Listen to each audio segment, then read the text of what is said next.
Hello, everyone. My name is Adele Halliday, and I serve as the Anti-Racism and Equity Lead at the General Counsel Office. And welcome to this gathering for the 40 Days of Engagement on Anti-Racism. I'm here in Saskatoon with a panel of amazing people who are all gathered to share reflections on bold discipleship. This is part of Bold Discipleship Reflections from the United Church in Saskatchewan, and we'll have a chance to meet each of our panelists shortly. But first, just a little bit more about the 40 days and how this gathering fits into it. So this is one live event that's part of a broader series of events. So if we can go to the next slide. This is part of a broader series of events. So this whole week, the focus is on discipleship and reflections from Korean Canadians within the United Church of Canada. So there are a few written reflections that are posted on the website. There are two featured books. One is called Hope, Peace, Unrest, which was written at a previous gathering of an intercultural adventure of Koreans within the United Church. And another book is When God Became White. They are both available from the United Church bookstore, and both are available at a discounted price with using the code 40 days. So a little bit more about the books. You can go to the next slides. So here are all the featured books throughout the 40 days. The next slide, please. So one, as I mentioned, Hope, Peace, Unrest, and the next slide is When God Became White. So all of these are available.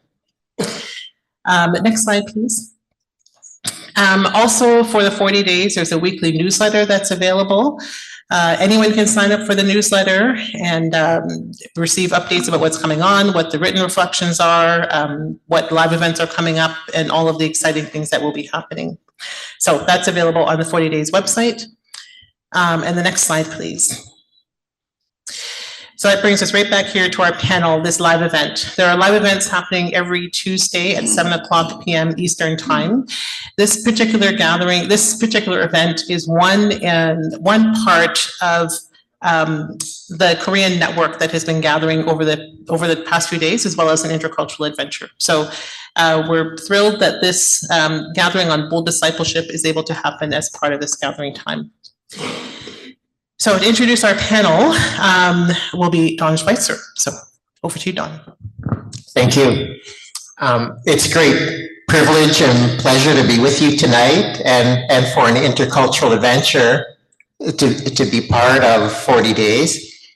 A usual part of an intercultural adventure is a panel discussion in the evening, and that's what you'll be seeing tonight. First of all, to start, if you have questions to post, please post them in the chat, and we'll have somebody monitoring that. We'll do one round of each panelist presenting. Then we'll do a shorter second round of each panelist, and then we'll open it up to questions from the floor or from the chat room. I'll be introducing each of our panelists just before they speak for the first time. And also, after they speak for the first time, there will be a brief Korean summary of what they said. And there may be some Korean translation or some Korean to English translation as we roll through the evening. So without any more ado, I'll introduce our first panelist sitting here immediately to my right. Vernon is professor of Hebrew Scriptures at St. Andrew's College and in charge of lifelong learning. He was born and raised in Singapore, did his PhD at St. Michael's College? Yes. St. Michael's College in Toronto. And he's been here at St. Andrew's 3 years? 4 years? Going on 4. Going on 4. All right, over to you, Vernon. Thanks very much. Well, good evening, folks, and it's very nice to be here with you today. So I'm going to take an approach where I'm going to start with a story. It's a story of my parents, and I'm going to locate it in 1940s Singapore, where they lived. And then in the second part of my presentation, when we go for round 2, I'm going to be taking bits and pieces of that story and weaving it together in with the words of my fellow panelists here as we address the theme of discipleship, which is the theme for this evening.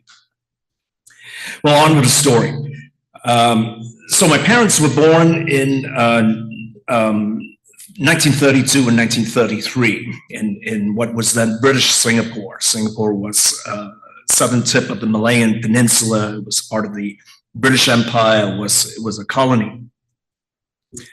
So when the Japanese army invaded Singapore in 1942, and so my parents were moving up towards 10, maybe 11 years of age. So they lived through the experience of the Japanese occupation of Singapore, which happened over the course of a couple of years before the Japanese surrendered and Singapore was returned to the British. So in that experience, Singapore, of course, being a British colony, lived with the understanding that the British were a superior race, and that's what legitimized their rule of the other peoples around the world in their holdings of their empire around the world. So apartheid was the general rule, administrative structure that informed the economic and the political structure in Singapore. So of course, when the Japanese army came, as they were making an argument for why the local Asians should support what they were doing, they were making the arguments that, you know, Asia is for Asians, let's get these Europeans out of these lands. So they were very successful, the Japanese. They came from the rear, and the British were expecting them to come from the sea, and they had all their guns pointing out towards the sea, and they rode down the Malayan jungles and bicycles, and they attacked Singapore from the rear and took control of the city within 3 days. And all of this hoorah about Asia for the Asians soon became a policy where the Japanese essentially replaced themselves as the master race, if you will. And 2 solid years of violent persecutions occurred. The local term for it was sukching. Of course, the Japanese were still engaged in a violent conflict against the Chinese in China, and many of the overseas Chinese, which makes up about 78% of the population in Singapore, was sending money back and supporting the cause of resistance in China. And so the Japanese were, the Imperial Army was particularly brutal in its treatment of the Chinese population. And so my parents lived through the 2 years of occupation and witnessed the violence. And coming out of that, it's still the case that Singaporeans look back to the experience of the Second World War, and that forms the rationale for the march towards independence, the basic idea being that we have to be responsible for our own national defense. I'm going to move forward in the story now. So this is into the 1970s, and my parents own a nice apartments, and they've got 5 kids. I'm the youngest of 5, and they're all very worried about how they're going to feed all of us and send us off to university. And my mother embarked upon this wonderful idea that she was going to sublet rooms in a largish apartments, right? And the Japanese were businesses were and multinational corporations were doing a lot of business in Singapore, and so it was a real catch to get a tenant from one of these companies in your flat. And so we had a steady stream of Japanese business people going through our apartments. And one of these individuals was a man older than my parents. And one evening he approached my parents and he said, I want to invite you out to tea. And my parents said, okay, that sounds like a jolly good idea. And so they showed up, and it was a rather formal affair. It's a Japanese ritual, if you will. And he began to explain what the tea was about. And he said, I want you to understand that during the Second World War, I was in the army. I never left Japan. I was in this National Defense Force, and we stayed in Japan. And he says, and when the war was over, you know, the Japanese government never dealt with many of the violent acts and the atrocities that their army had committed overseas. And he says, but I know some bad things happened because my friends in the military came back from overseas, and he told us stories and some of the things that they'd done. He says, and I feel terrible that our governments never apologized for this or even acknowledged that it's happened. And they just always said it's a natural course of war, if you will. And he said, and that's what this ceremony is about. It's a way for me to apologize for my complicity in this national project that did so much violence around the world that I know impacted you in a terrible way, because I know how old you are and I know what happened, you know. That was a moving moment for my parents. They had never heard this from the lips of a Japanese national before, you know, and my mother described it as, I mean, she just sat there. She just wept. She couldn't explain it. She just said, something turned inside of me. It was like all of this rage and angst, and, you know, that had been bottled up was just unlocked in that moment, in the movements of that ritual, you know. And it wasn't the words, it was the actions, it was the contrition, it was the expression on the face, and all of that. So that's my story. I'm going to stop right there, and then I'm going to talk about discipleship in a contextualized way, interwoven with the elements of the story later on as I interact with my fellow panelists here on this important theme.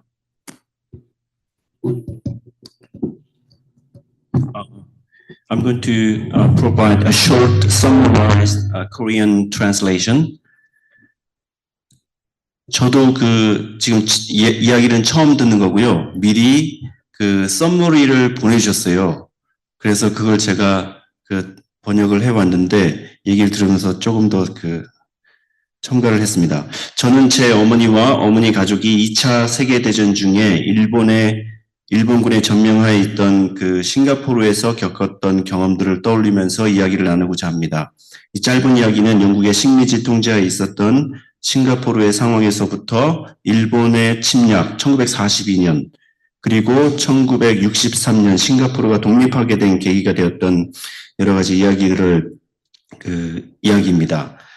그래서 이야기하면서 어머니 아버지가 1932년 33년에 태어나셨고 그 전쟁과 일제 침략을 다 겪었고 그리고 그 이후에 1970년대 이제 아파트도 살고 집에서 아이들도 키우고 있는데 어떤 일본 사업가가 초대를 해서 차를 마시러 갔는데 그 자리에서 자기가 2차 대전 때 전쟁 군인으로 참여를 했었다. 그리고 일본이 저질렀던 전쟁 범죄에 대해서 내가 사과한다, 참여한다. 그런 개인적인 그런 이야기를 들으면서 어머니가 눈물을 흘리시고 그런 치유가 되고 그러한 경험들을 이야기를 하셨습니다.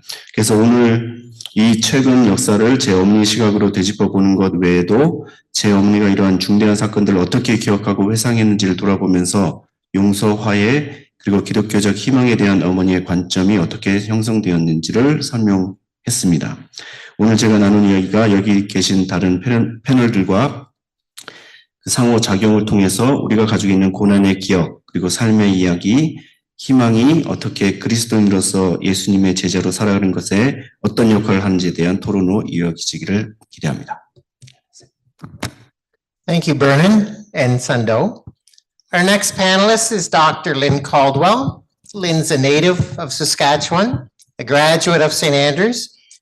She currently holds the chair of McDougall Professor of Theological Ethics, and she's also a connoisseur of fine coffee. Thank you, Dawn. So just to make sure the sound is okay online, we were told we'd be, oh, I'm getting this, so I'm going to bring it closer. Told we'd get some wild gesturing in the back if we weren't talking close enough into the mic.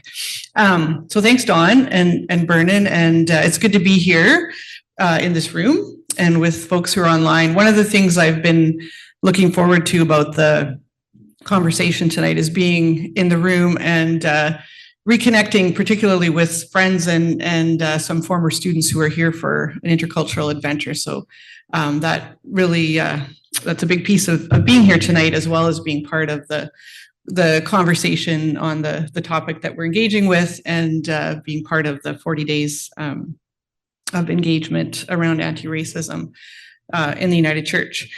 So bold discipleship is the phrase, the theme. And as I think about that, it sounds like an identity-shaping commitment and a call to action. When we speak of discipleship here tonight, we're of course already in the middle of a centuries-long conversation, and it's one that's always already been multilingual, so in many languages, in the conversations about discipleship. And the stories and traditions of Christian discipleship have always been intercultural, diverse, and of course, always coexisted with many other identity-shaping calls to action. So there's lots of things to talk about, lots of places to start. And since getting the invitation, that's one of the things I've been clear about it for myself, is where I wanted to start. And that's with my own response to hearing the word disciple or discipleship. And so I've been reflecting on that and want to share a little bit. That I'm very shaped by and committed to theologies that focus on relationship and on much more communal or collective understandings of ethical and faithful life. And even so, I often find that the words disciple and discipleship bring to mind ideas about individuals and individual actions. What comes to mind is a person following Jesus. Theologies, methods of theological reflection that focus on the collective have long histories in Christianity. This includes liberation and decolonial theologies of recent centuries from many places. But of course, the collective, the communal, has much longer and diverse roots. So I know that the inseparability of discipleship from an understanding of the communal isn't new and isn't unusual. Also, a focus on the communal and collective as critical for ethics, for life, for faith, isn't limited to or original to Christianity. Where such commitments are held up in Christian theologies and statements of faith, the sources for collectivist and deeply relational ethics are multiple and are rooted in the cultures, philosophies, teachings, and experiences of so very many societies, religions, and histories. And I think I'm formed in and committed to some of these understandings, at least in part from my introduction to theological studies here at St. Andrew's College many years ago. I'm just nodding in the room to someone who was here at the same time back in the 1990s. So even grounded in that kind of theological work, there's still a way that the word disciple tends to draw me towards these more individualist ways of thinking. And that's something I wanted to work through a bit in my remarks, not to convince anyone or us that a collective or relational understanding of and theology of discipleship is possible, because it's of course already convincing and it's possible and is lived out. But I want to think about it and think about what the United Church of Canada as a church and as a church in Canada and in this historical moment could do, and what I can do, especially through an intercultural and anti-racist lens on discipleship, to more boldly focus on anti-imperialism as an urgent and collective struggle right now. And one of the things that really matters in such a struggle is to identify with the collective, deeply and profoundly, theologically and materially. And I'm reflecting and admitting that I find that difficult and urgent. And I'm sure we all know that for the United Church of Canada right now, and for any of us, this has to mean recognizing our connection with the people of Palestine, our call to solidarity with all global struggles against imperialism, and our urgent efforts to end apartheid and occupation. This is an identity-shaping call to action. And because I find it a stumbling block in the way of such deep and urgent solidarity, I find it important to think about why individualism seems to be still evoked in relation to discipleship, at least for me. So I'm going to say just a little bit about what I've been thinking about in those terms. And so I've been thinking that there are at least three things involved in how strong this individualistic theme is when I hear disciple. And thinking about that helps me to consider what might get in the way. So I'm just going to name these really briefly, because what I want to talk about is why it matters to me to resist this individualistic approach or association. So of the three things, one I think is my own encounters with biblical story, and even like the sort of pre-reflective encounters, my original encounters with biblical story and the persons of disciples in the text. So I'm someone who's been socialized in biblical stories about Jesus calling disciples to follow him, including the images of such stories that I still carry with me from early encounters with the Bible. So when I hear discipleship, disciples, it conjures 12 individuals and fragments of a story I've known since a child at the United Church down the street from my house. I hear disciple and I think about disciples. I can picture particular images in those teachings. That's particular in my own experience as one kind of a United Church experience.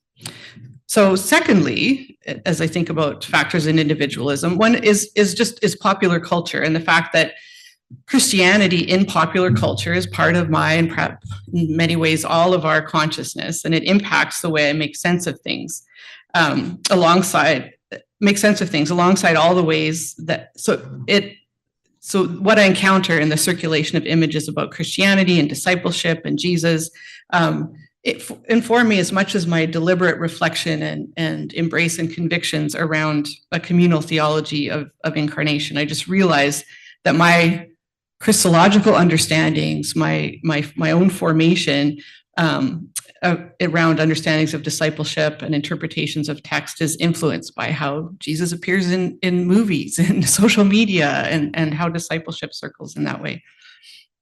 And then the third thing that I would name is, and I'm using the term neoliberalism to describe this, would be neoliberalism, and in society, and particularly in my own experiences in Canada. So neoliberalism is a way of describing many aspects of modern society that involve a focus on the individual. And even as a critic of that, I'm still shaped by it. There's just a lot that undermines our solidarity with each other and that seems to interfere with bold investments. And I mean financial, political investments in human solidarity. And I know that in my own spirituality and politics and self, as much as I'm in the good company of many, many others who strive for that to be otherwise, I know I'm influenced by the values of a dominant culture and economic order that is shaped by the interests of the already powerful. And that's part of what invests in this modern individualism.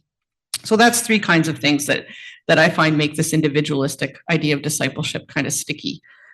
Remembered Bible stories, popular culture, and neoliberalism.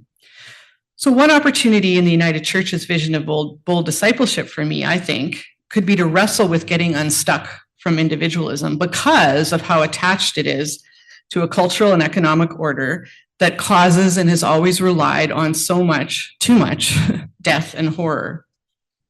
This, at least in part, can also mean to wrestle more deliberately, denominationally, and urgently with how neoliberalism and neoliberal individualism constrains Christian engagement with what could really be possible for intercultural, interreligious, and interfaith solidarity, peace, and liberation.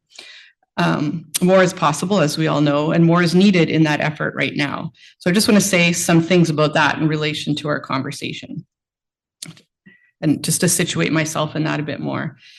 I'm particularly motivated as an educator in the Canadian prairies, as a non-Indigenous person, to wrestle with my own part in ongoing and escalating settler colonialism here and globally.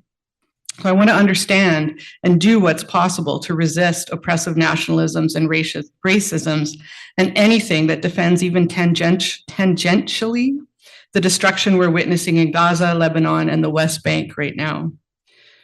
I recognize that the work of bold discipleship has to involve collective efforts to understand, name, and stop this, and neoliberal individualism gets in the way of understanding, naming, and confronting the problem of escalating settler colonialism, at least in part when we get stuck in stories that fit too well with the culture of Canada itself, a settler colonial nation.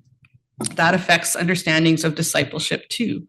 We are all living in the conditions of imperialism, settler colonialism, and apartheid. We're not all located in the same way in its present or in its histories. What we need takes us collectively in conversations with voices in all traditions and languages who seek peace, especially peace immediately for those who are under apartheid and occupation.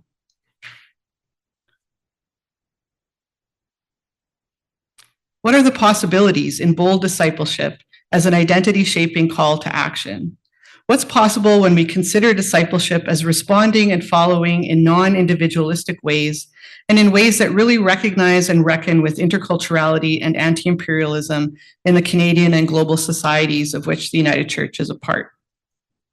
What's possible, I think, is an understanding of discipleship as forms of response to and ways to follow the movements for global solidarities against genocide and apartheid.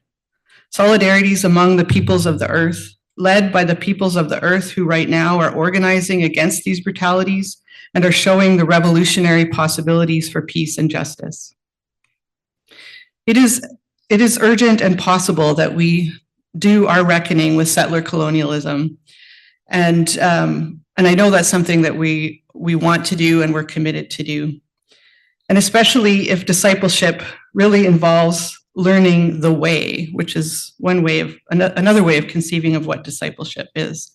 This is something I think about when I consider the words of Reverend Dr. Mutter Isaac of the Evangelical Christian Church, Christmas Church in Bethlehem, in an interview recently from Bethlehem in the occupied West Bank. So this is a paraphrase from a portion of that interview, in which I hear him talking about a wish that people would rediscover an element of Jesus and the ethics of Jesus, not as something of the individual manner, like this is how you would treat your neighbor, but rediscovering that Jesus lived and taught in a politically charged environment and was born under occupation.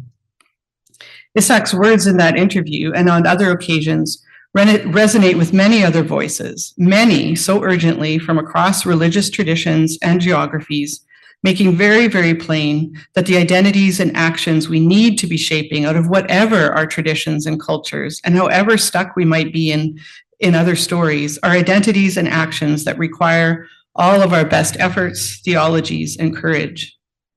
Learning the way, following the way, has to be the way out of the perpetuation of such terrors as are happening right now in Gaza, in the West Bank, in Lebanon. Bold discipleship has to mean we keep turning and following the movements out of occupation, apartheid, and genocide. I do not know the way out, but I believe that searching for it wholeheartedly together has to be what discipleship means. And I'm not sure if anything is more important right now, and we are not alone.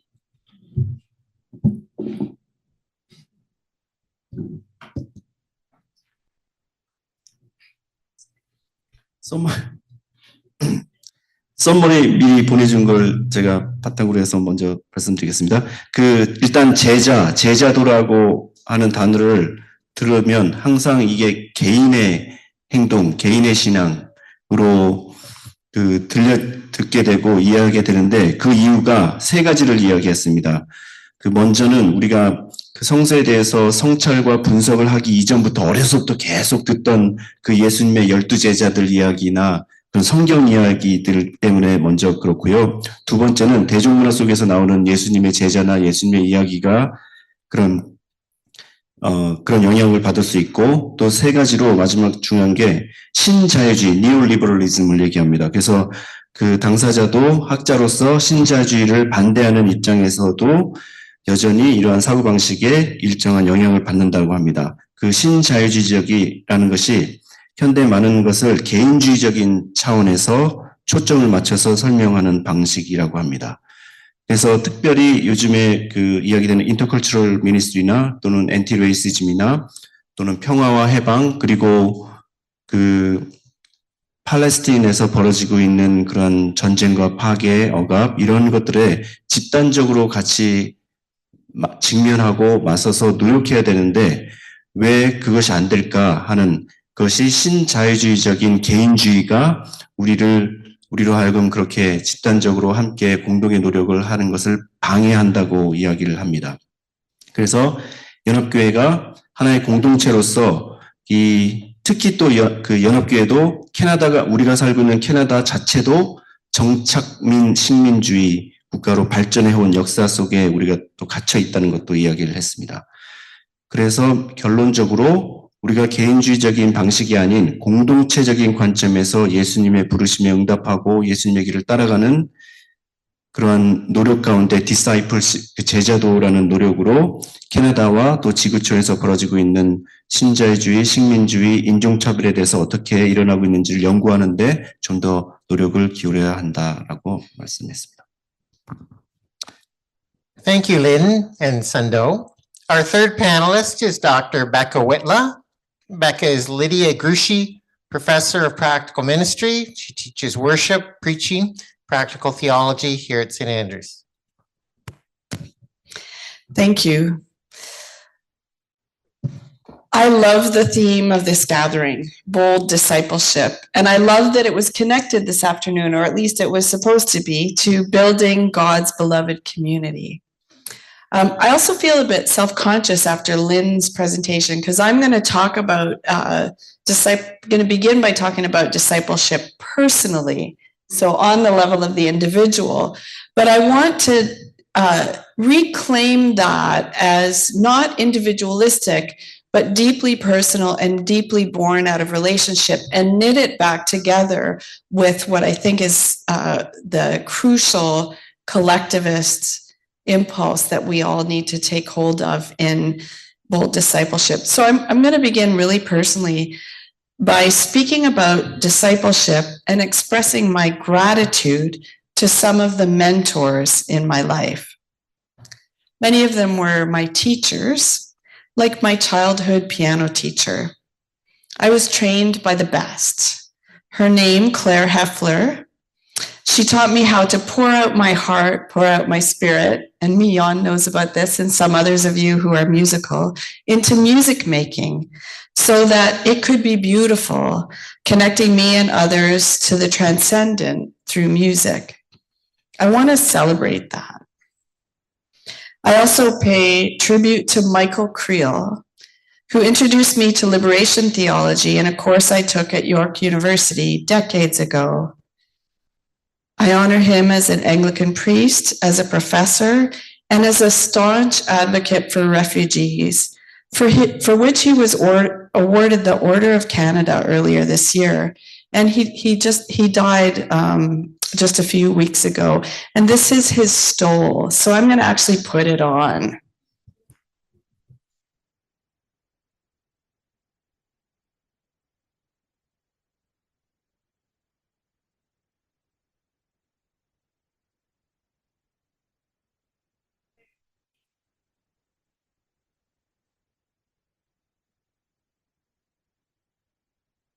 Turned it off. In the way of a deacon who serves and seeks justice. In the same spirit of honoring ancestors, I'm going to say the name out loud, Chris Lind, because he's a person who some of us here share as a mentor, and he was a principal of St. Andrews College. I honor my doctoral supervisor, Bill Curvin, along with colleagues Michelle Andraus, Lee Cormier, and Nestor Medina, each of whom has challenged me and accompanied me to become a better scholar, teacher, and agitator for justice, especially decolonial justice, as a bold disciple following in Jesus's revolutionary steps. These folks are still my mentors, but they also are now my dear friends. Their friendship and solidarity give me glimpses of God's beloved community.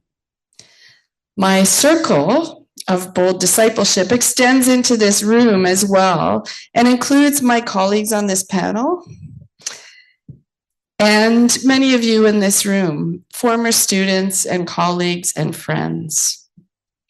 And my circle of bold discipleship includes my family. So today I honor my mother, who really modeled interculturality for me, and my grandmother and my grandfather, who were not afraid to speak up and stand up for justice. My grandmother traveled with my grandfather in her early 20s to be a missionary in Japan. And this is where my story intersects a little with Vernon's. They were missionaries for the United Church of Canada. Her bold discipleship left a lasting imprint on my family in the intercultural fabric that knits us together. And one of the ways that it shapes me, this imprint from Japanese culture, is in honoring teachers and mentors. I share these vignettes as brief illustrations of the importance of these crucial relationships in preparing me to commit to following Jesus.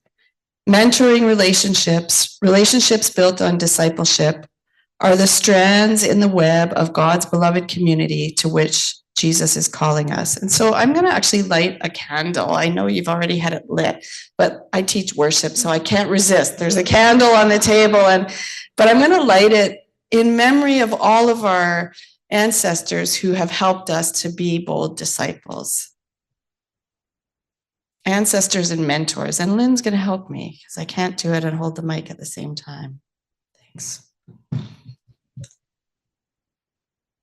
I'm going to turn to scripture for the second half, and specifically to Paul's letter to the Philippians, the kenosis passage, or the Christ hymn in chapter 2, verses 5 to 11. Here, in a reverse power move, God becomes human, emptying God's self by becoming utterly vulnerable as a human refugee baby and participating in the entire life cycle from birth to death. God, through Jesus, is bound with us in experiencing life's beauty and joys, its pain and suffering. From the pain, blood, sweat, excrement, and danger of birthing, through life's struggles to the vulnerability of death, and of course, the resurrection. This divine solidarity with humanity is at the heart of our faith. The Greek word used in this passage is doulos, and now I'm going to be self-conscious because John's in the room, who's a biblical scholar, but anyhow, and so is Burnham, but okay, anyhow, here I go.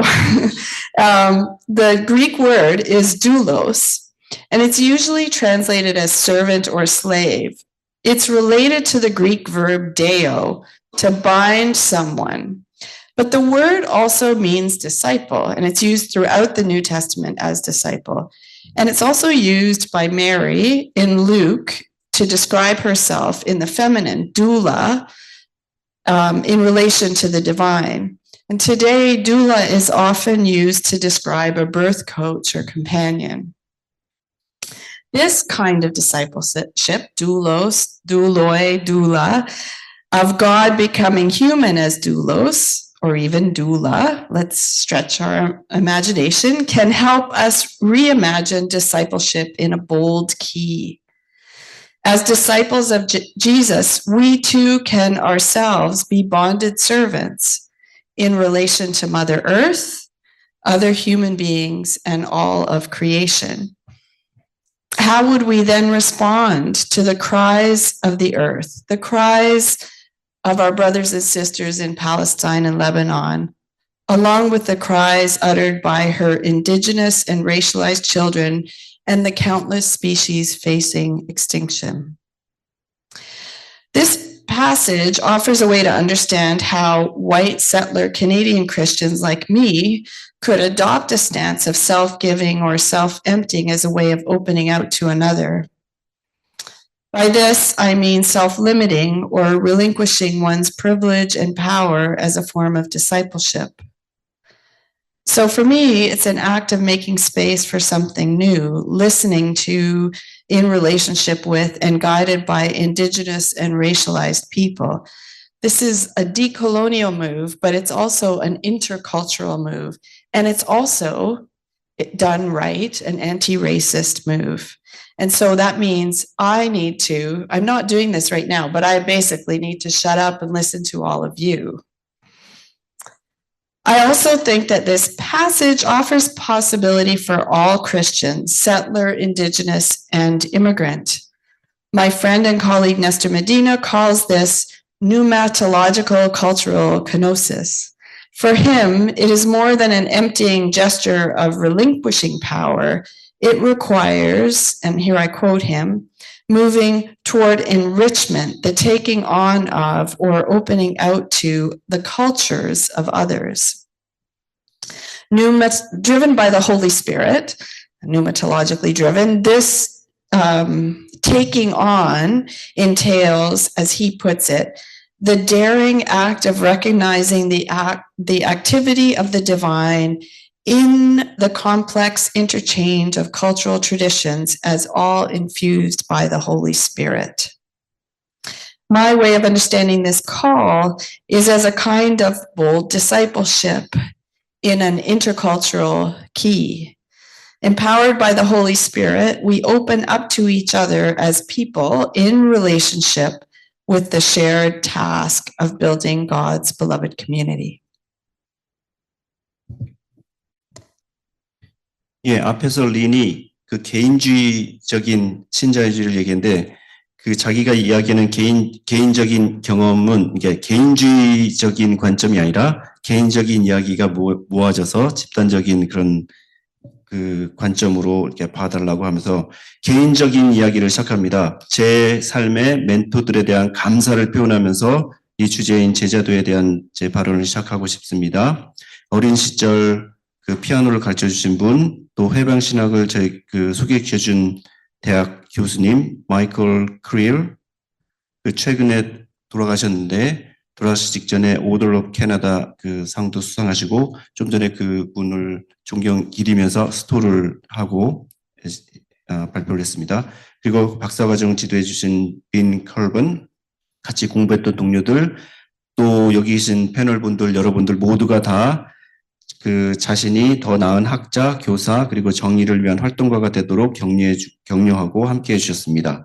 특히 자신에게 있어서 인터컬처럴 다양한 그 문화 간의 소통의 중요성을 몸소 실천해주고 가르쳐주신 분은 어머니, 할머니, 할아버지라고 하십니다. 할머니, 할아버지가 1920년대 일본의 캐나다 연합교회 선교사로 선교 활동을 하셨습니다. 그래서 그리고 또 이러한 그 일본에서의 그런 경험이나 또 많은 그 믿음의 조상 또 스승을 기리면서 그 촛불도 그 켜고 계속 진행을 했습니다. 이러한 멘토 관계는 제자도를 바탕으로 한 관계이고 예수님께서 우리를 부르시는 하나님의 공동체의 한 부분을 이루는 실타래입니다. 그 다음에 이제 성서 본문을 이야기를 했는데요. 빌립보서 2장 5절부터 11절에 나오는 케노시스 구절, 그리스도 창가, 하나님의 지위에서 내려와서 인간의 몸이 되고 인간의 경험에 참여하는 그런, 거기에서 그리ክ 단어에서 둘로스라고 하는 단어가 일반적으로 종, 노예라고 번역이 되는데 그것이 데오라고 하는 어원에서 묶다, 결속시키다 뭐 그런 뜻이 있다고 합니다. 근데 또 이 단어가 제자라는 의미로도 쓰인다고 합니다. 그리고 누가복음에서 예수님의 어머니 마리아 창가, 내가 하나님의 종입니다 라고 했을 때 둘로아라는 여성 어미로 사용해서 표현했고, 또 현대 들어서는 둘로아라는 단어가 아기를 출산해 돕는 산파, 조력자 이렇게도 사용한다고 합니다.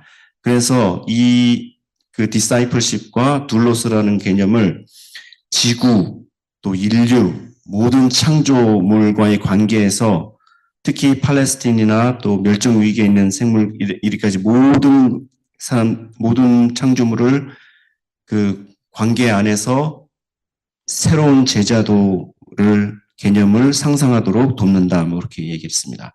그리고 또 다른 면에서 캐나다 백인 정착민들에게 이 둘로스라고 하는 그 제자도가 자신의 권력과 특권을 제한하고 포기하는, 케노시스 같이 포기하는 것으로도 나타날 수 있고, 또 그리스도인들, 정착민, 선주민, 이민자들 모두에게도 예수님이 보여주시는 자기를 비우는 케노시스를 자신의 권력을 포기하는 그리고 다른 사람들에게 마음을 열고 다가가는 행동으로 discipleship의 모습이 나타날 수 있습니다라고 했습니다.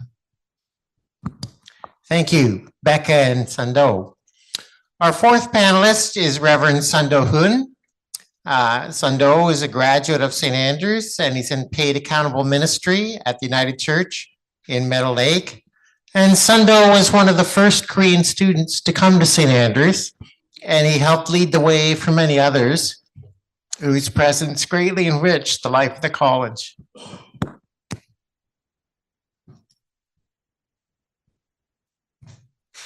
Hi everyone, my name is Sando Hyun, and thank you for inviting me to be part of this conversation on discipleship. I have some PowerPoint slide. And I have been in congregational ministry with the United Church of Canada since 2014, when I began my admission process into the United Church of Canada as an ordained minister from the Presbyterian Church in the Republic of Korea. So my presentation today is based on my experience and reflection on congregational ministry in both contexts. So discipleship in communities of faith. First of all, I'd like to put today's topic, discipleship, into the context of the United Church's new call and vision. Next slide. Yes. The deep spirituality, bold discipleship, and daring justice. I love this new vision, and people in my congregation really love and appreciate this simple and inspiring expression of faith. However, when I try to go deeper into a conversation about what this new vision looks like in a community of faith, it wasn't easy to share a clear understanding together. And thankfully, I had an opportunity to join a series of rural ministry town hall gatherings organized by the National Church, where we discuss and share insight about the new vision and what it means, what it looks like in the life and work of the church, particularly in rural context. So thanks to the online gathering, I got a better understanding of the new vision through the image of tree. Next slide, please. So it reminds me of biblical passages such as the parable of the seed planter, where some seed fell on the good soil and grew strong and gave a harvest 100 times more. It also reminds me of Jesus' teaching of the vine and branch relationship. Click, please. So I think deep spirituality is about nurturing our sense of connection with God and with others, a sense of belonging and community where we find support and strength in times of trial. Through worship, fellowship, pastoral care, and church gatherings, we can stay connected with the Holy Mystery and one another in a community of faith. Click, please.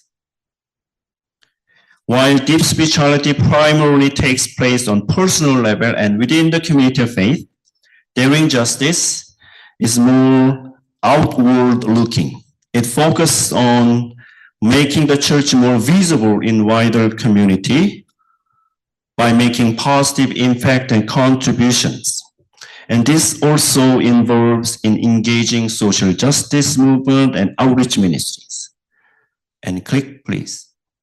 So in this context, bold discipleship means a strong commitment and intentional effort and faithfulness to Jesus and the community of faith.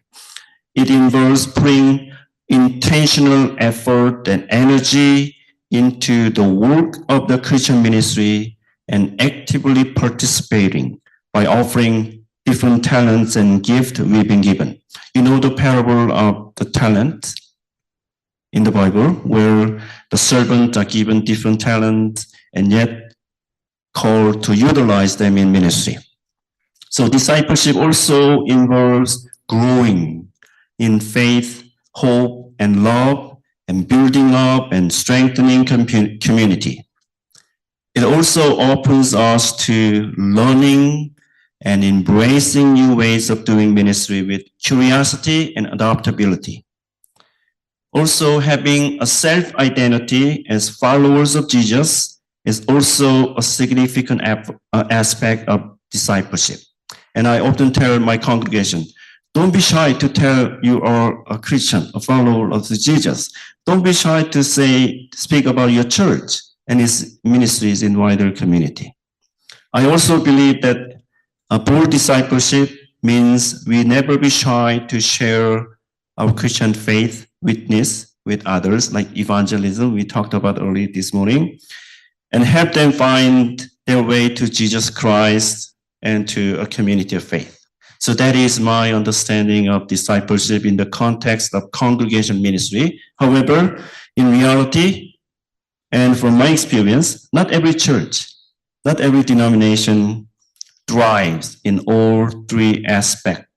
So each congregation and denomination has its strengths and weakness. So next slide, please. So I revised the framework as a multi-dimensional triangle rather than a single tree. For example, click please. In my experience and perception, churches in Korea emphasize nurturing and spirituality and discipleship.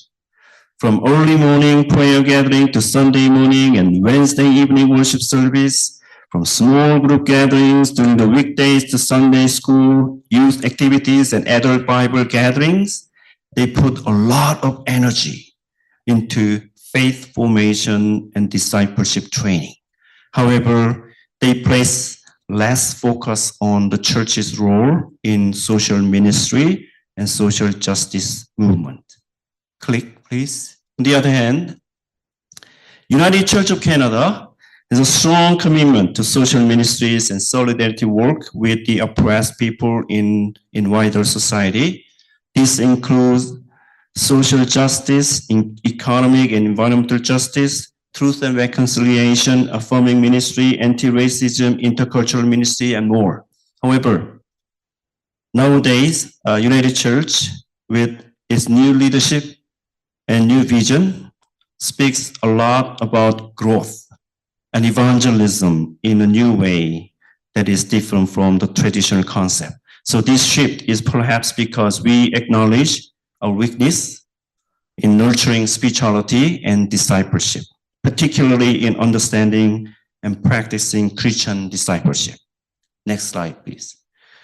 Yes, we can continue doing well in our strength and try to do better or differently in our weakness.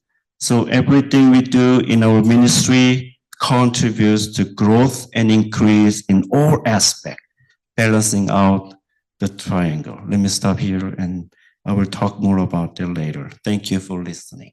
Thank you.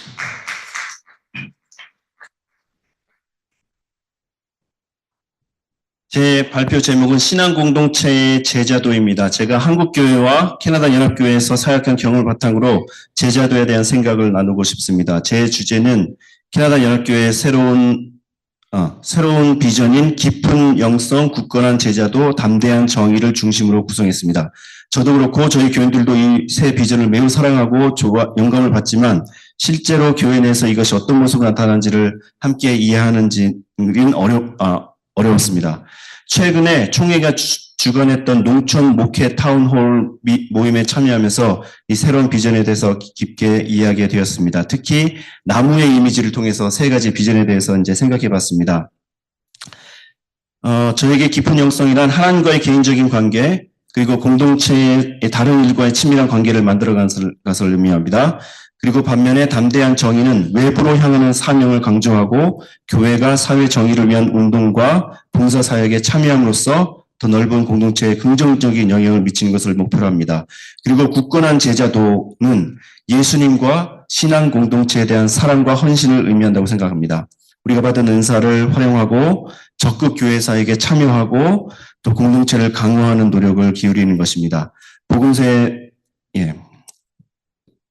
스킵하고 그런데 제 경험에 비추어 보면 모든 교회나 교단이 이 비전의 모든 측면에 뛰어난 것은 아닙니다. 예를 들어서 한국교회는 영성과 제자도에 중점을 두지만 사회 정의와 사회 선교에 대한 관심은 상대적으로 적은 경향이 있습니다. 반대로 캐나다 연합교회는 사회 정의에 대한 강한 헌신을 가지고 있지만 영성과 제자도를 키우는 데는 약점을 보기도 합니다.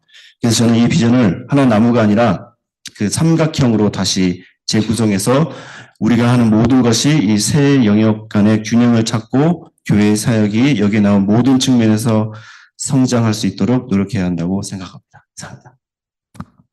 Thank you, Sando. So that completes our first round, and we'll just take a minute now in silence to just kind of reflect and think and maybe write down a thought or two from our first opening panel presentations.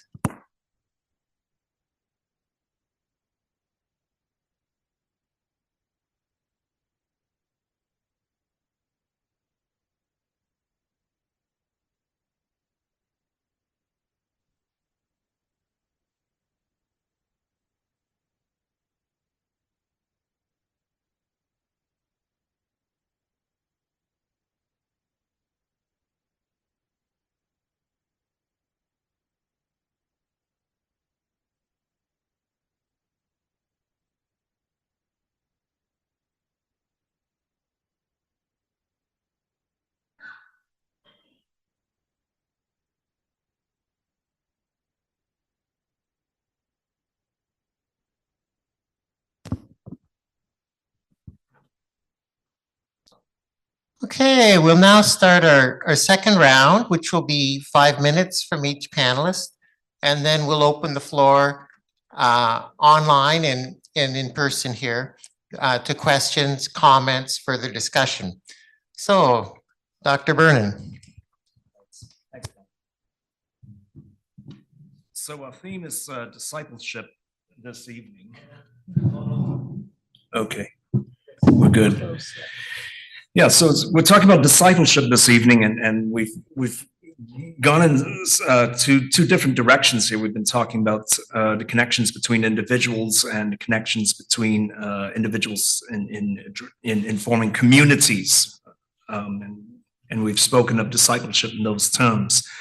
I want to offer some brief remarks, but before I do that, I want to recognize a couple of things that stuck out to me as being providential tonight. The first was that prior to coming up here, and we were talking about who was going to go first and who was going to go second, and I tried to make the argument to my colleagues that I should go second. It just seemed right to me. It seemed wrong, to put a storyteller at the very front. But as it's turned out, it's worked out nicely because I was more focused on connections between individuals, as was Becca, and Lynn sort of took us into the community, and Sando sort of was a combination between the two. So it was a nice distribution, and none of that was planned, right? And it's providential. The second providential piece is that I'm very grateful for Don's introduction to me to Jan Asman, whose scholarship, my first year here, and I got me reading, and it was in memory studies, and the relevance of that for what I'm going to talk about is going to be pretty clear in a while. So I'll respond first to Lynn's remarks, and here I'm thinking about Jan Asman and his writings about communal memory. So communal memory deals with the past in that it shapes the past and it selects events and it addresses themes with a view towards the community and where the community is in the present.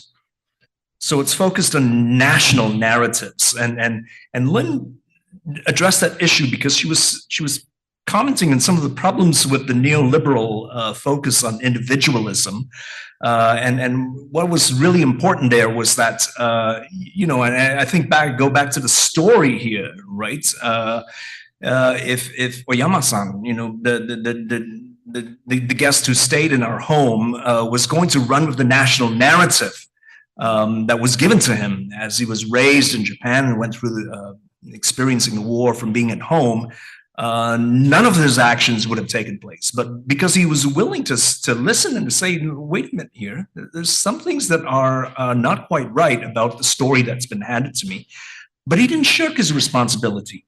he sort of said, yeah, I did not commit those crimes, and I'm an individual. But he says, I identify as Japanese, and as long as I draw good feelings from that connection, then I'm responsible for the mistakes of my people as well. And he stood up and made the choice to address that. Well, which brings me to things that Becca was talking about here. So Becca was talking about relationships between individuals that are forged across lines of national lines, which often end up in violence. And then you talked about kenosis, and you talked about pneumatology, and you talked about vulnerability and all of that. And I think it was it's important to me too, because our Japanese guest, when I was growing up, chose to be vulnerable.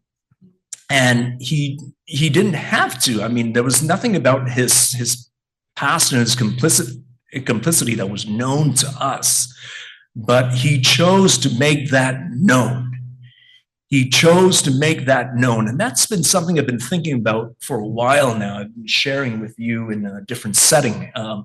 This desire to seek forgiveness and to give forgiveness. That was always puzzling to me for the longest time in Christian thinking. Why do we want that? But it doesn't happen without vulnerability, without telling somebody that, golly, I really screwed up, and this was what was going on inside of me, and I wasn't quite ignorant. I was actually quite knowledgeable of what was going on. But I chose this because it was easier. Right. And the last point that I make, and this connects with Sundo's brief presentation here, Sundo sort of brings all of this together in talking about connection within community, spirituality, in nurturing the Christian life, but it's also oriented towards the broader community, because that's what social justice is very much about. It's about addressing systemic inequities, unfair things that are really built into the fabric of the way things are, arrangements are, right? And how it involves a certain amount of intentionality in addressing these narratives. It involves issuing a counter narrative. It also involves putting oneself in a place of vulnerability, which then ties back to what Becca was talking about as well. So anyway, just an attempt here to tie together some of the things as a way to kick us off in what I hope is a rich conversation. Thank you.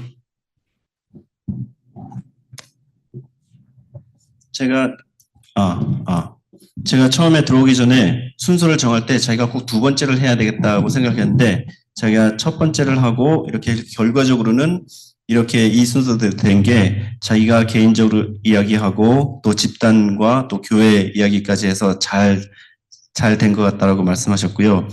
이제 한 사람 한 사람에 대해 리스폰스를 했는데, 린이 이야기한 것에 대해서 이제 집단적인 메모리, 집단적인 그 기억, 또는 전체 국가적인 그런 역사, 이런 것들을 이야기하면서 자기 이야기에서 그 일본 분이 국가가 자기가 잘못한 게 아닌데, 그 사람도 전쟁에 참여했는데, 어쨌든 그 자기가, 그러니까 나라의 잘못을 자기가 책임감을 가지고 사과하고 하는 것에 대해서 그런 그 자기 이야기하고도 연관이 됐다고 얘기하고요.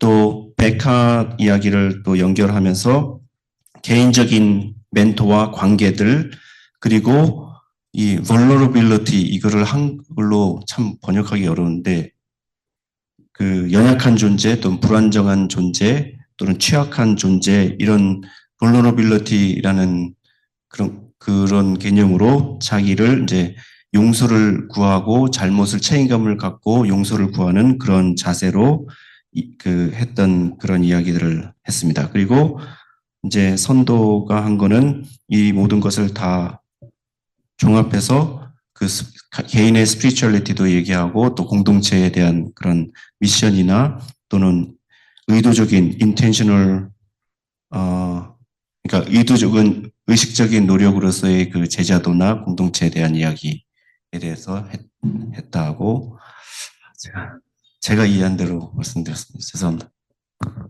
Thank you, Burden and Sando. Dr. Caldwell. Okay, thank you. So I haven't really formulated where I want to go with this, but I just have one thing that's kind of on my mind percolating that I think it's percolating. I'm thinking about it in relation to all the things we've talked about, and just want to link it back to some of the things I'm thinking through, and that's the relationship between and the distinction between personalized and individualism. And so just to say a little bit about that, and also to say I think it's such a valuable thing to wrestle with and have conversation about in relation to discipleship and to ethical living and to our futures, our communities. Sorry, I'm getting the good. A little closer. Okay, sorry. So what I'm talking about is personhood and individualism as something that runs through these discussions and is, I think, an important thing to think about the distinction and the relationship between. And so when I'm thinking about individualism and struggling with that and recognizing that it has a kind of a stumbling block for the kinds of solidarities that I'm convicted about and convinced about, that feels really important to me. And I feel really engaged by having conversations about what's at the roots of this kind of individualism as an ideology and as a ideology that is really ingrained in the structures of global governance and relations that we need to liberate ourselves from. And yeah, so I find that and so I appreciated right where you started, Becca, and saying, because I think you used the word speaking personally and putting that alongside, how does that sit with thinking about individualism? And I know we're kind of coming in a similar way into that. And I think it's helpful to think about those things together. And I guess to me, it feels really personal to engage in reflecting on, on what I can do and what do I know and how do I engage in relation to the life that I live in relation to others. And, so and I also link that to the image that Sando shared too, like we are in our bodies. That's who we're all located in a particular self, and we have a self-identity in a particular historical moment. And so that experience of personhood and to think of the personhood of Christ as well can be in relation to all kinds of cultural formations and possibilities too. So I think it's important to engage in the analysis and the struggle together about what worlds are we formed in and what worlds are we forming together. And because of the known impacts of settler colonialism and imperialism and those ties to a global economic order that wants to cultivate consumer individuals rather than a deep solidarity, I feel really personally convicted and a need to follow those kinds of movements. And I feel like that's it's something we all engage in. And so so I think it is important, and it's an important thing for me to remember when I'm articulating these things too, is to be explicit that this is also about personhood and being personal, and that our analysis of the structures in which our persons are formed in relation to each other is really important as well. So that's a thought.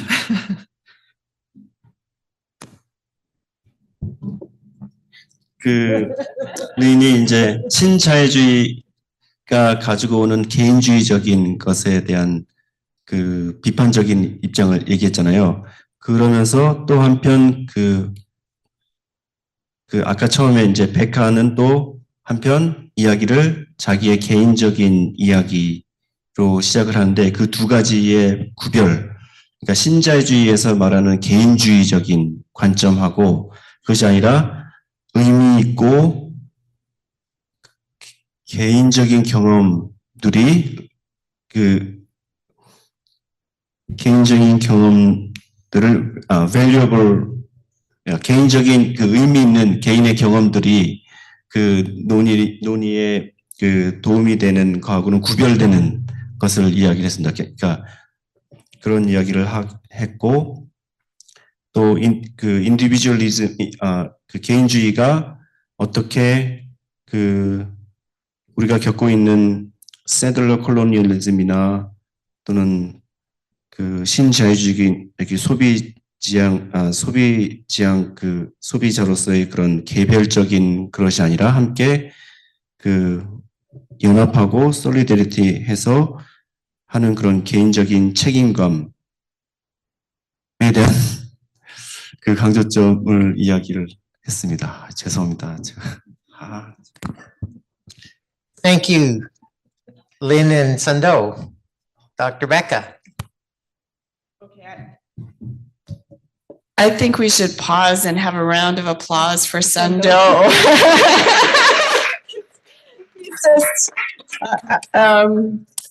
We're not using easy words, so it's not an easy task. I'm just going to pick up on a couple of things from my colleagues. This idea of personhood and vulnerability and discipleship. So we as people, I as a person, make choices, and they can be extremely vulnerable choices. And I can feel very vulnerable when it's on the side of justice, when I put myself out there, when I take a risk. It's risky business. Even working interculturally in our communities is vulnerable and risky business. But that is the kind of bold discipleship, I think, that we're called to, in which we are douloi, so we are disciples, but we are also friends, philoi. That's what Jesus says. You know, I now you are my friends. So I have this image of, so maybe Sando can add this to his PowerPoint, but my image is this. It's a beloved community where we come as people, and we come with our differences and even across political boundaries and ethnocultural traditions. We come and we sit in a circle and we have a tea ceremony. And at that tea ceremony, we can bring our whole selves with our vulnerability and our hopes and our desires and our woundedness. And in sharing tea, we can build each other up in a solidarity of bold discipleship. So that's kind of where you're taking me. Good luck. 앞에서 계속 이야기한 제자도 그리고 개인의 경험, personhood, 개인의 경험과 그런 것들이 때로는 제자도를 따르면서 그런 위험을 감수하는 그런 선택을 하기도 한다는 것을 이야기했고요. 또 제자라는 개념과 또 예수님의 친구, 예수님이 제자들을 우리 친구라고 불렀고, 그래서 새로운 이미지를 제안한다면 동그랗게 서클로 서서 차를 마시면서 함께 다양한 관점과 다양한 백그라운드를 가진 사람들이 함께 연대하고 굳건한 제자도를 만들어가는 그런 이미지를 만들어봤으면 좋겠다. 그렇게 말씀하셨습니다. Thank you, Becca and Sando. All right, Sando. My turn? Yes. Yeah, I'd like to reflect further on what bold discipleship looks like in Christian ministry. Someone might ask, is not everything we do in the name of Jesus considered discipleship? Yes, we could say that. But when we speak of bold discipleship using this particular adjective, we acknowledge that there may be differences in the quality of discipleship. See, so on the opposite side of bold discipleship, we can imagine cautious, meek, timid, and polite discipleship, trying not to offend anyone or challenge oneself and others to make greater effort in following the way of Jesus. I also want to draw your attention to D.T. Bonhoeffer. We are talking a lot about him in our presentation, and his argument about discipleship in his book, Cost of Discipleship, he contrasts cheap grace with costly grace. Cheap grace is the idea that forgiveness and salvation can be achieved without requiring any real commitment or change on the part of the believer. It is grace without discipleship, grace without the cross. And Bonhoeffer critiques this shallow understanding of grace and emphasizes the concept of costly grace, which demands a response and requires the repentance along with a willingness to follow Christ with passion and commitment, even if it means bearing the cross and suffering for one's faith. And I think this is something we need to keep in mind as we work to change our culture and approach to discipleship in the United Church.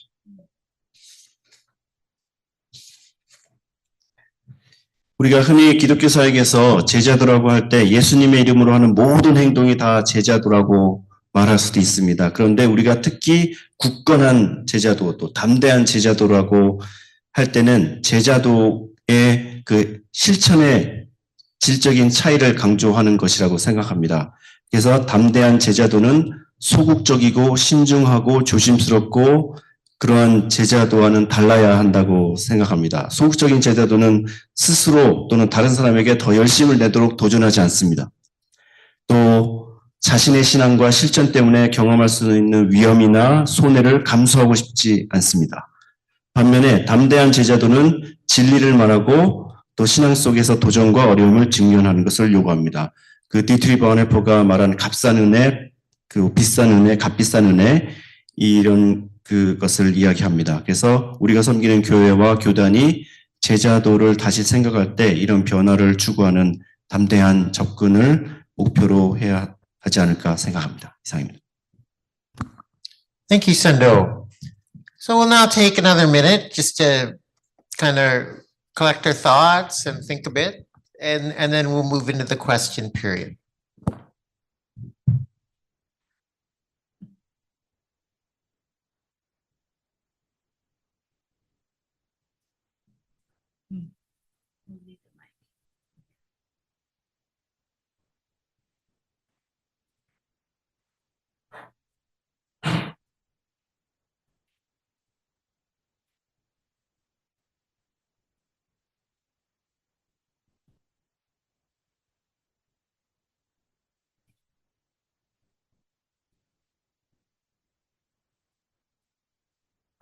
For me, the name of a disciple is not linear or static.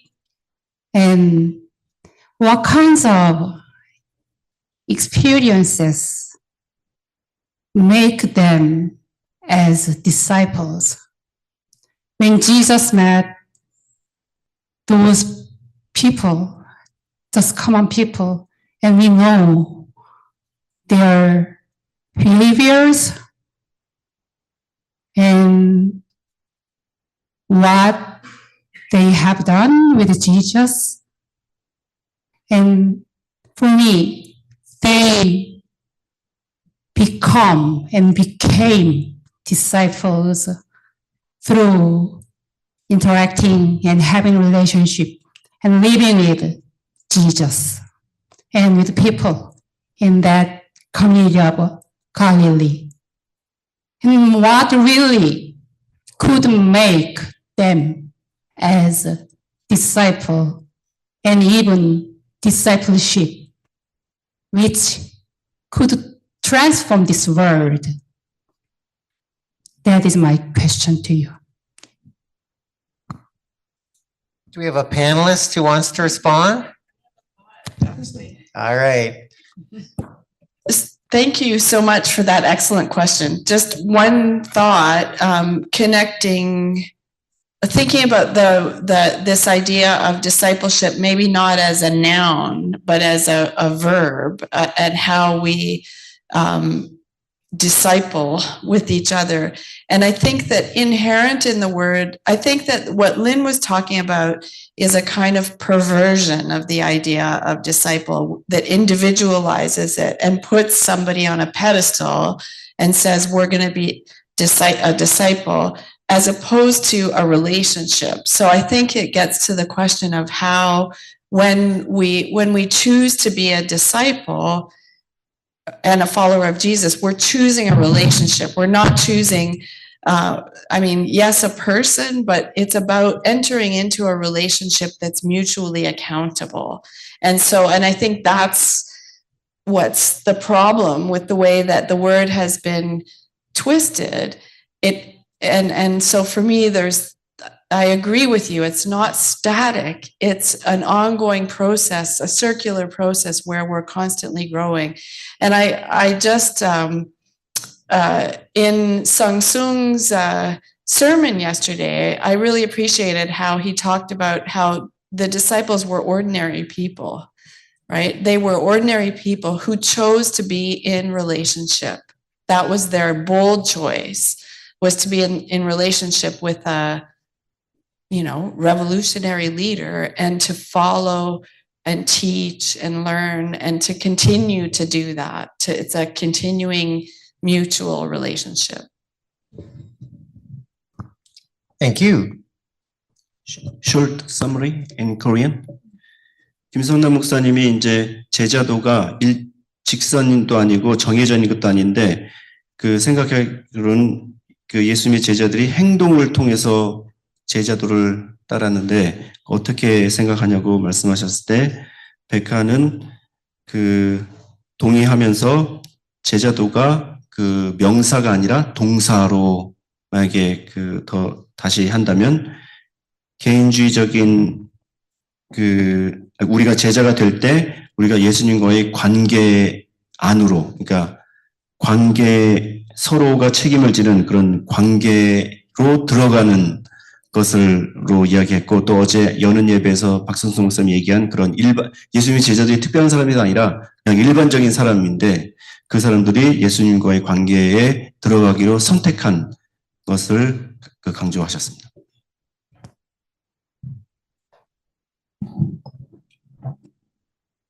I've got a response from a different angle. I'm going to answer the question biblically. So the vocabulary around the term disciple, and the connected term, of course, is the understanding to call oneself a disciple of Jesus is to acknowledge Jesus as the rabbi, teacher of Torah, of the law, of Scripture, right? And one of the passages that jumps out at me is the passage in the Gospels where the teacher of the law, this person himself, a teacher of the law, queries Jesus on what are the most important commandments, and that, to cut that conversation short, gets to a place where Rabbi Jesus says to him, that's great, you've done that all and you've understood it well, but now go sell everything that you've got and follow me.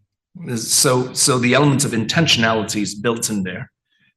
The notion of giving up possessions, expressions of pride, expressions of self, of ego, if you will, and surrendering to something much greater. So that's the posture that's being commended, that's being exhorted and encouraged. And at that point, the man steps away. He realizes it's too much. The other passage we're going to go with, the First Testament this time, is Genesis chapter 22, where God summons Abraham up to Moriah, the high place, and he says, I want you to go up there and I want you to kill your son.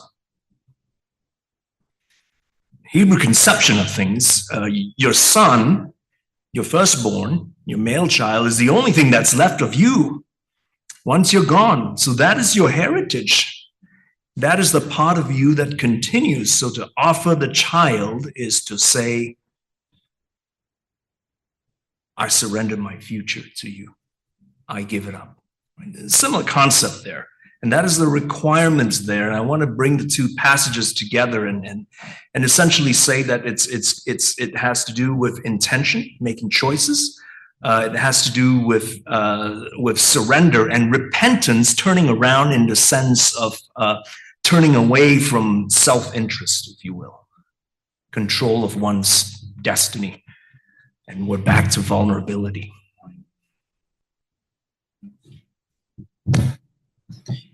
이번에는 이제 성서 신학적인 관점에서 그 용어 discipleship이라는 것이 신학성경에서 라바이라고 쓰면서 선생과 또 그런 제자의 관계도 얘기했었고요. 특별히 율법 교사들이 예수님에게 제일 중요한 명령이 무엇이냐라고 했을 때 예수님이 네가 가진 거 모든 거 다 팔고 나를 따라라 라고 했을 때 거기에서 제자도의 중요한 것이 자기가 가진 것을 버리고 포기하고 따르는 그런 용기도 필요하다고 얘기했고요.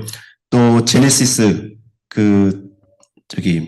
창세기 22장에서 아브라함한테 이삭을 바쳐라 라고 했던 그 이야기를 통해서 현재 자기 가진 것을 다 포기하고 미래를 하나님께 맡기는 그런 선택, 그리고 자기 자신을 그런 아주 어려운 위험한 또 again vulnerable 그런 상황으로 만드는 용기 뭐 이런 얘기를 했습니다.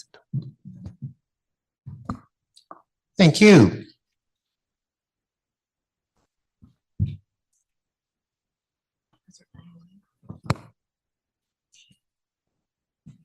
I'm Taylor Croissant. Becca got me thinking about etymology, and then Vernon answered half of my question. So thanks, Vernon. Disciple comes from the word discipline. So submitting ourselves to a discipline. So you've said that with surrender. I'd like you to say more about the discipline aspect of it. It's submitting to the discipline of a teacher. So more about discipline, please.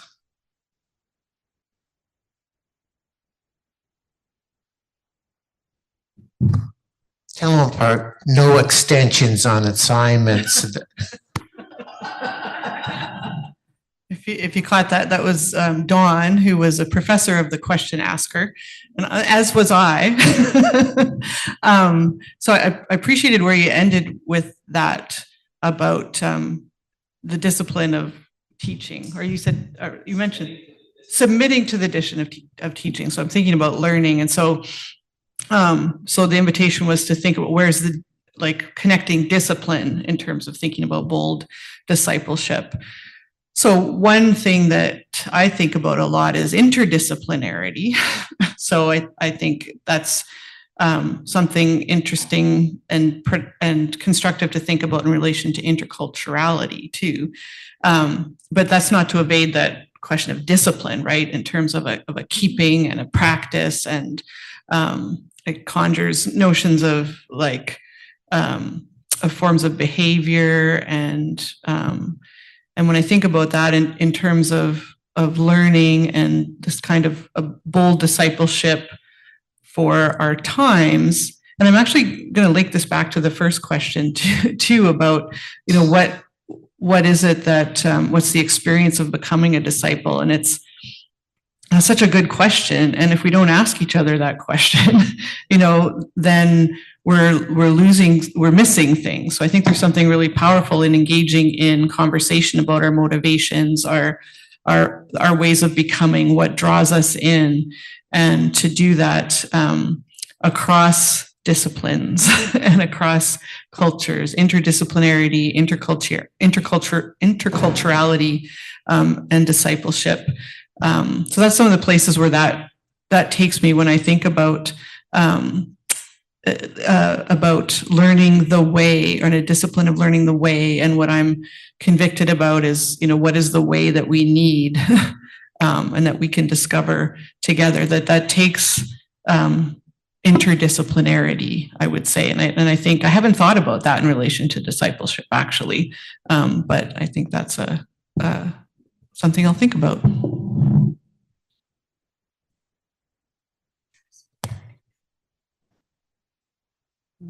It's an interdisciplinary. Different ways of thinking.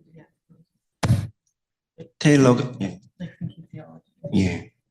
테일러가 이제 그 디사이플십에 대한 제자도에 대한 개념으로 그 디서플린, 훈계, 가르치고 훈계하는 것에 복종하는 그런 개념이 어떻게 볼 디사이플십하고 연결될 수 있는지 이야기를 했을 때 린 교수께서 그것이 연습하고 배우고 또 복종하고 그런 것들이 지금 현재 경험에서 어떤 그 제자도와 그런 그 어떤 관계가 있는지 그런 질문들을 잘 하지 않는 것 같다라고 이야기를 하셨고요. 그러면서 cross disciplinary 또 interdisciplinary라는 용어로 서로 다른 그 예를 들면 신학과 뭐 과학 뭐 이런 말씀이죠. 예, 신학과 과학 또는 여러 가지 서로 다른 학문들이 서로 크로스하고 그 인게이지하는 그런 것에 대한 얘기를 하신 것 같은데 질문의 취지하고는 제가 정확하게 잘 모르겠어요. 네, 맞습니까?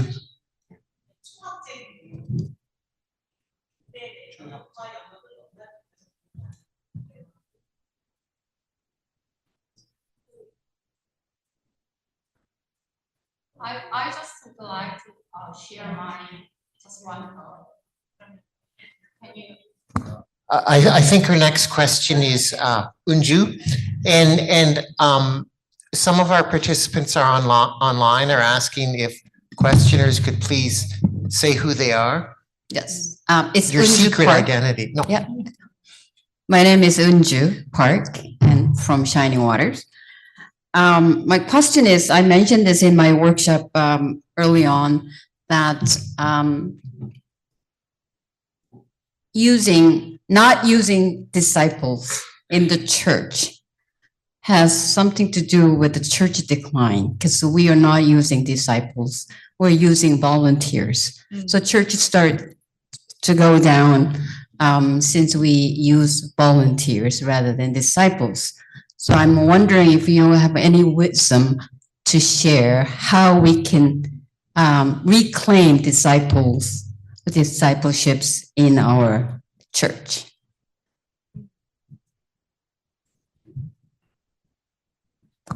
Which panelist would like to speak to that?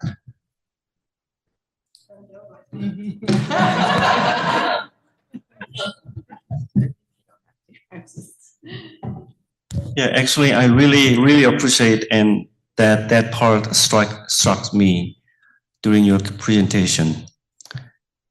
And I realized myself has been also so used to that the concept of volunteerism, not discipleship in the ministry of Christian church.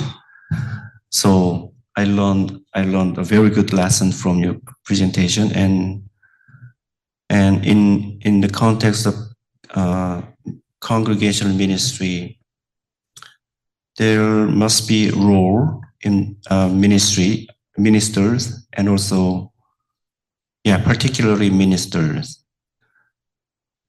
They can nurture and encourage the member of the church, and changing the culture of volunteerism into discipleship. And in our group discussion, one of the comments, when you try to change that volunteerism from volunteerism to discipleship, people may be scared. Yeah, so that is also a reality.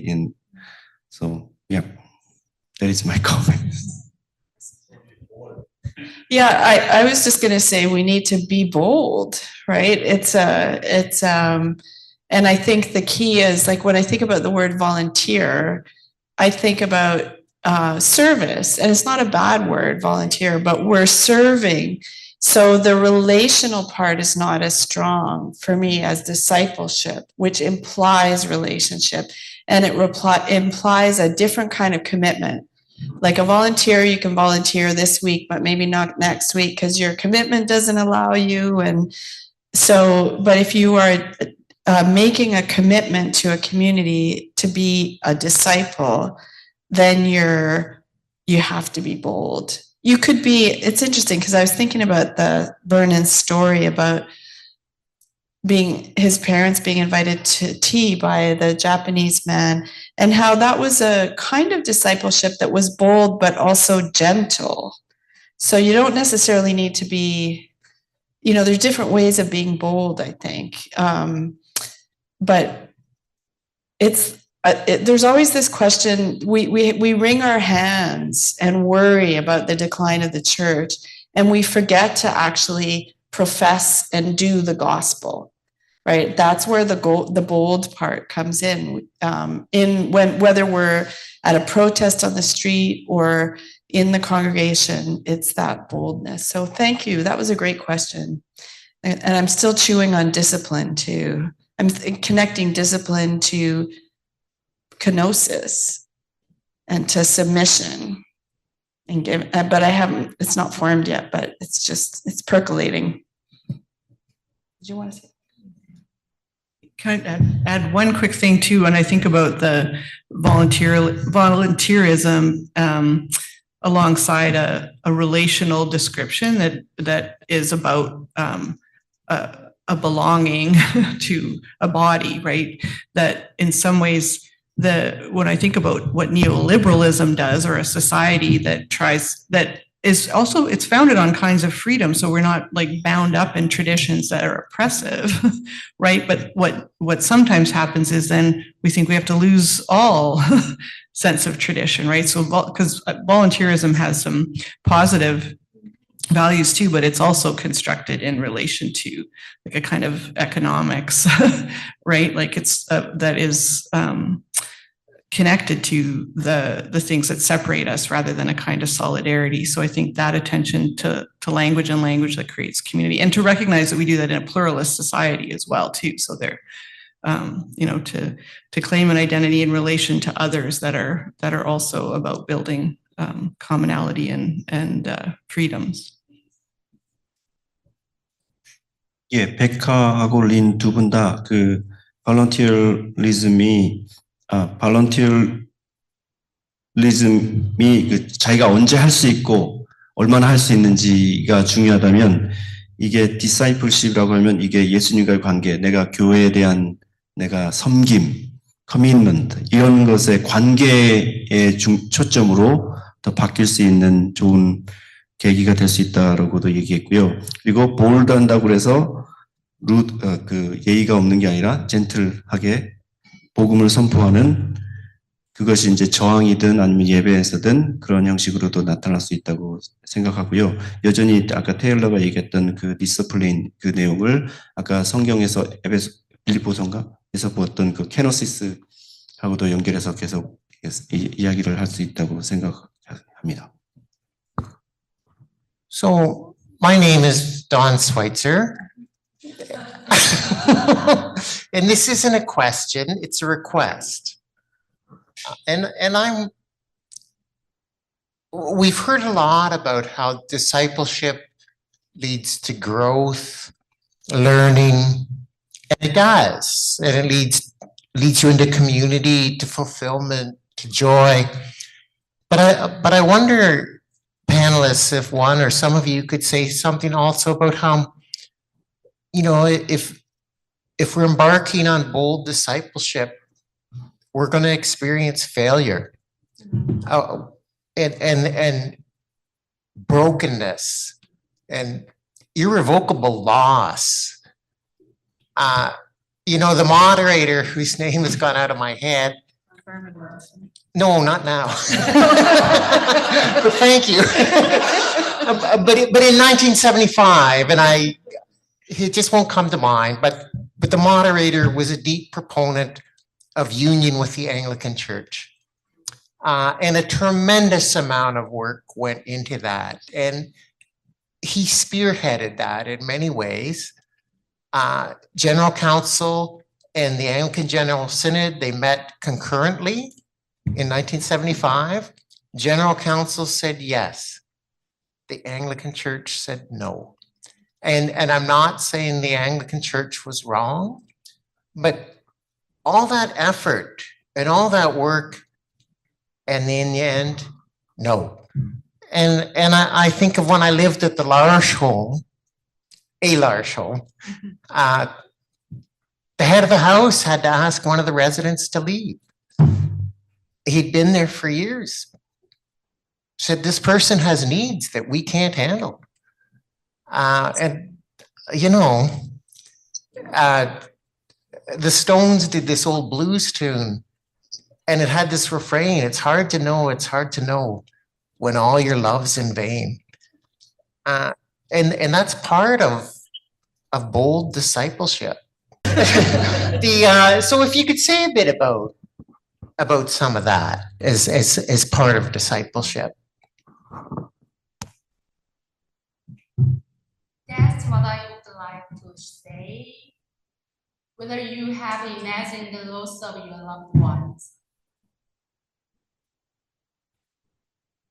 the children who just buried without any mark, the loss of loved one, the disciples, they experienced the death of killing of their loved one. So Sunray is adding on to that about disciples experiencing the loss of loved ones, the killing of their loved ones, etc. Come on, team.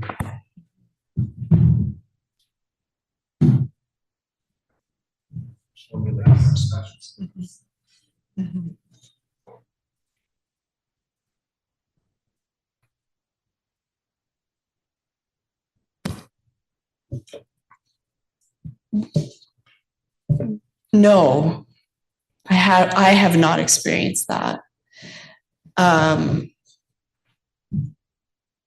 And I think, but I think that sitting in this room, it's possible that some people in this room have experienced that, a loss of a loved one due to some kind of bold discipleship. And people do experience that all around the world. And there's that kind of loss, a loss so irrevocable, to use Don's words, that it breaks us. There are other losses that are also deeply wounding. And I could say yes to that. I have experienced those kinds of losses in the name of a commitment to the kind of vision that Jesus of Nazareth embodied. But I also just appreciate both Don's question and your response for the profound weight that it carries. And I just kind of want to sit with that in silence, because that is the cost that we're potentially talking about. That's what, when Sundo talked about Dietrich Bonhoeffer and the costly grace, that's what it is. This is not some superficial thing. It's a bold discipleship has that implication. But I can speak, I mean, I need to think about it and reflect on it, and reflect on the cost for me personally of some of my own commitments. But I've been lucky, you know, and I'm lucky partly because I'm a white settler in Canada. So those are things that that are uncomfortable, you know, and But I think that's about the risk that it is. So I'm going to stop there and invite others to respond. Yeah, this question reminds me of our previous discussion about justification by grace. And someone asked, what kind of sin in Korean immigrant, or what we are supposed to overcome the sin? So I think we, in this seminar a couple of years ago, or in Montreal, we talked about migration and mission, and that book, we can find more discussion about justification by grace.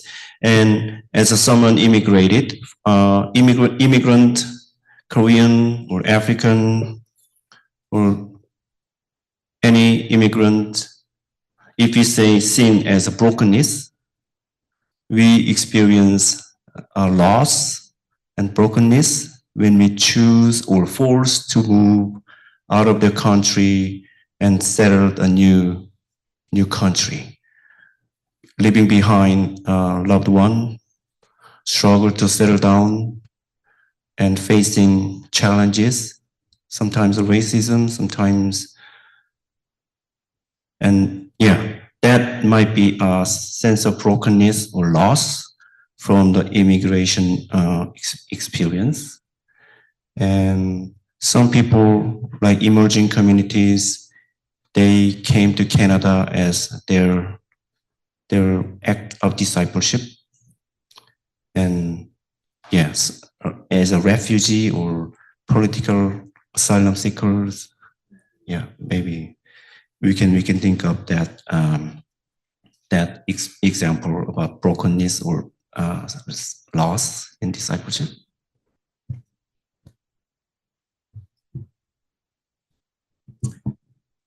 I'm going to take a third stab at a response to the problem that was put before us, and I want to acknowledge what Becca said about sitting at the place of hopelessness with hope, but with bewilderment as well. And I want to back that up as really a feeling, a sentiment that is not strange to the scriptures. I've been reading Jacob Wright's monograph, teaches it at Emory University, and he offers an explanation for why the Bible was written, why it was compiled. And he describes the Bible as a book written by the losers, about the losers, for the losers.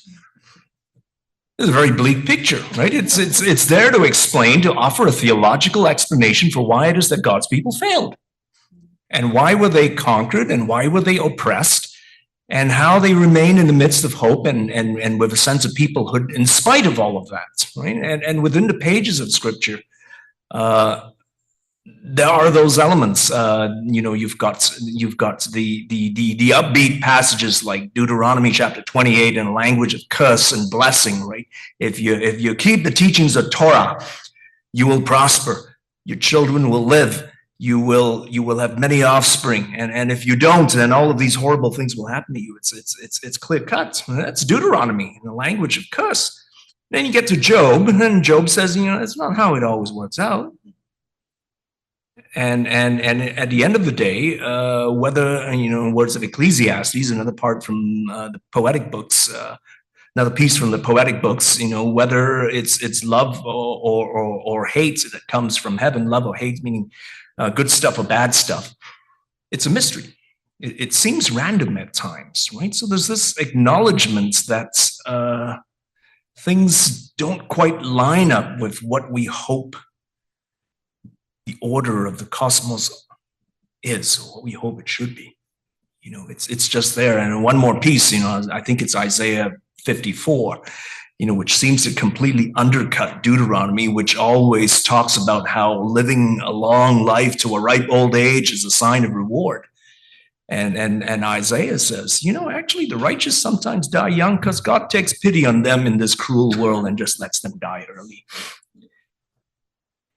So you've got these contradictory streams that are competing for your attention in the sacred collection, tearing you apart, and essentially saying that this is a complex issue that you raise, and the scribes who put the Bible together compose and collate all of these seemingly discrepant voices, and essentially it's the community coming together and saying, how the heck does all of this hang together? We believe in a good God, but this world doesn't make sense, right? And somehow we've got to sit in the midst of that mystery and hold on to hope. That's a challenge. How do you hold on to hope in that kind of an order that doesn't give you the rewards not too long after the fact, at least, right?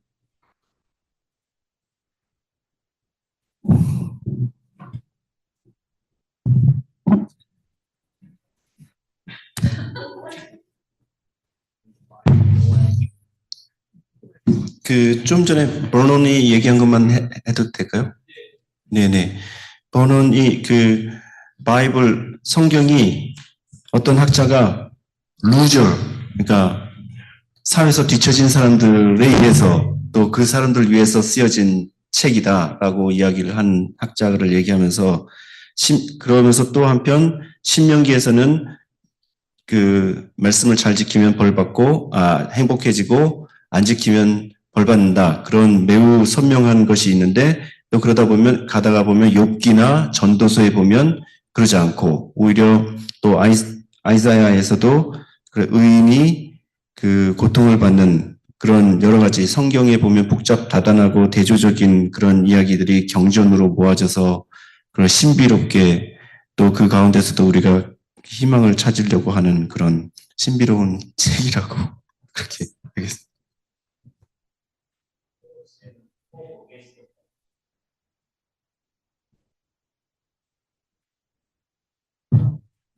Sorry, sleep at the wheel there.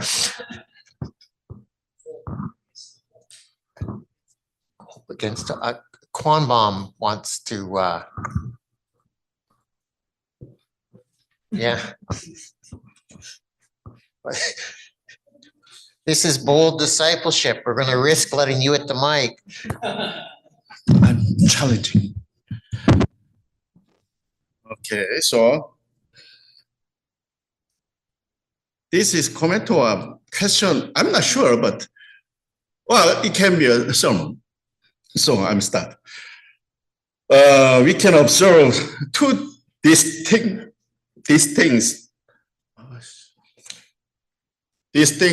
forms of discipleship in the followers of Jesus.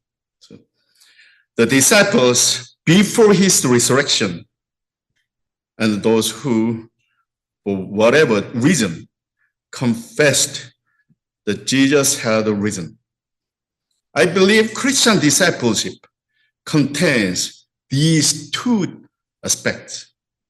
The disciples before the resurrection were those who followed Jesus with the intent to fulfill their own desire or achieve what they personally wanted. In contrast, after the resurrection, the disciples understood the path of Jesus and accepted it as their own, striving to live by it. The bold discipleship was sick, in my opinion, is one where we confess that Jesus has risen among us once again and accept his path as the one we must follow. It is about embracing Jesus' way as our way and moving forward with that conviction. In Minjung theology, when discussing Minjung, there's often a distinction made between immediate people and self-aware people. Simply, I believe we can also identify immediate disciples and self-aware disciples. So immediate disciples are those who follow Jesus without a deep understanding of their own role or the significance of their actions. They may be motivated by personal desires or special reason.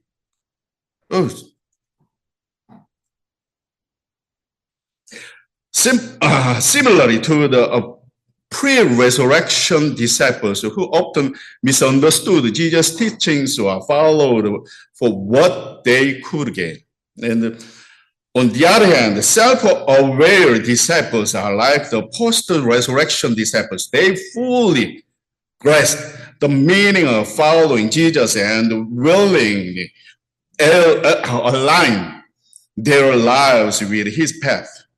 This type of discipleship involves a conscious decision to embrace the way of Jesus, not just for personal benefit, but for the great purpose of serving others and living out the gospel.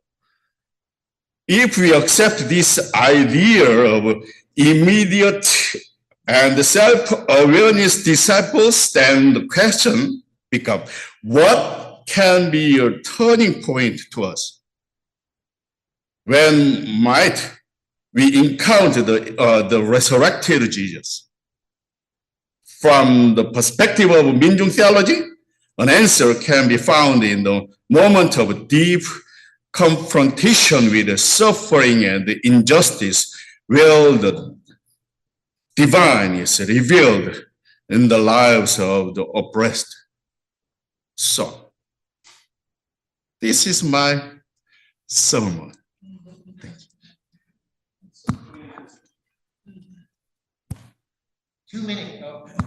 We're not going to get a Korean translation. All right, we've got 2 minutes left.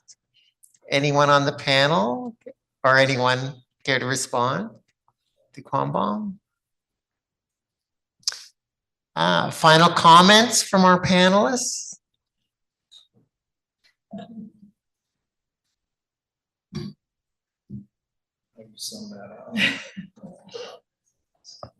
Vernon says, how do you sum that up? So, well, I just want to say thanks. I especially want to say thanks to Adele and to Dawn and to Sundo especially. Can we just say thank you again to Sundo? And I really want to thank the people who asked questions. They were really, I'm going to be thinking about those questions in the weeks to come. They were really good questions. And I think that through your questions and our conversation, I hope that we can be modeling the kind of relational, anti-individualistic, solidarious, bold discipleship that I think the United Church is talking about. So am I allowed to say thanks? So thanks. How do I say that? 감사합니다.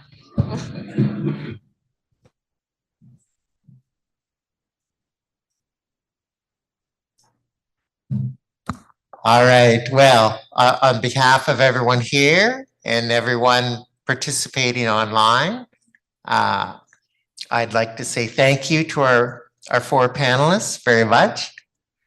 And I'd also like to thank Adele for hooking us in to 40 days and making us part of this. So thank you all.